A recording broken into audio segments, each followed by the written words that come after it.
a historian with insights into social dynamics, an activist with a remarkable quality of leadership and a democratic spirit, and above all, an altruist.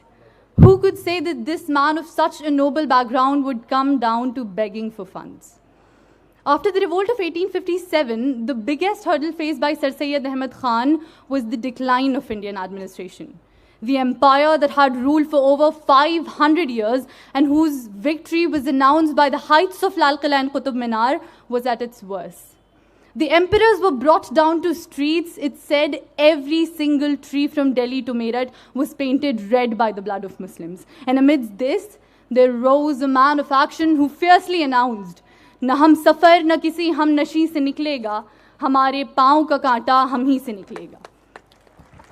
Sir Syed had seen the failure of protests and agitations, and hence he knew that cannons and swords were not the solution to fight the British.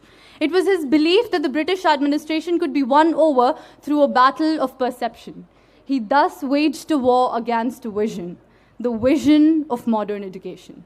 However, to persuade Muslims towards modern education was the most difficult task to be taken up by Sir Syed because Muslims abominated everything that related to the foreign lords. They condemned anything and anyone who promoted this idea.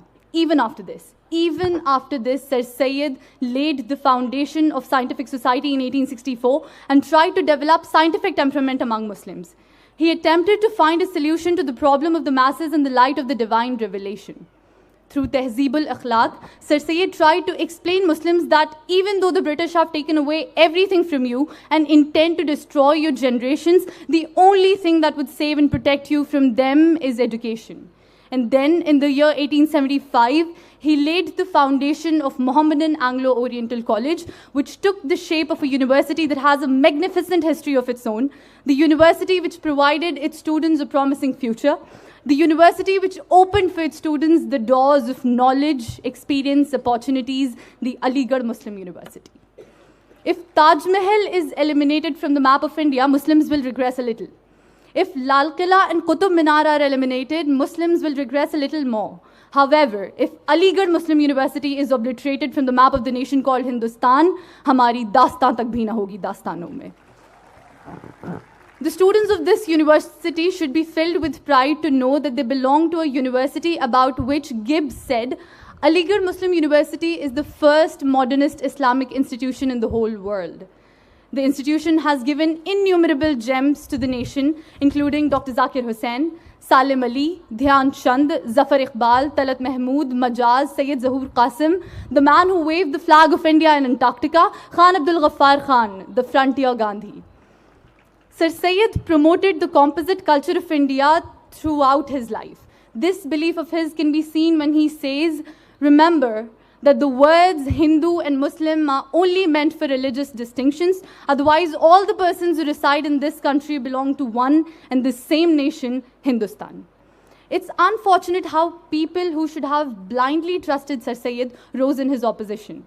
They called him names, rebuked and disrespected him. He was even labeled as a kafir due to his terms with the English. Yet he very humbly answered, call me by whatever names you like, but please take pity of your children.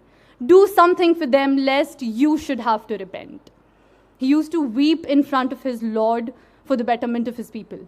When Maulana Abdul Hai remarked that any institution where modern education is provided is dishonorable and prohibited, Sir Syed answered, a true Muslim is one who holds science in one hand, philosophy in the other, and wears the crown of La ilaha illallah Muhammadur Rasulullah sallallahu alayhi wasallam. It's miserable how even after 200 years, the false accusations on Sir Syed regarding kufr have not been attended.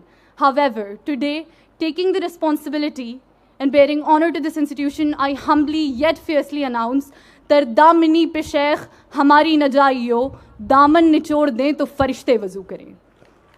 If it wasn't for Sir Syed, the Muslim community would have never experienced light in the brightest of its forms.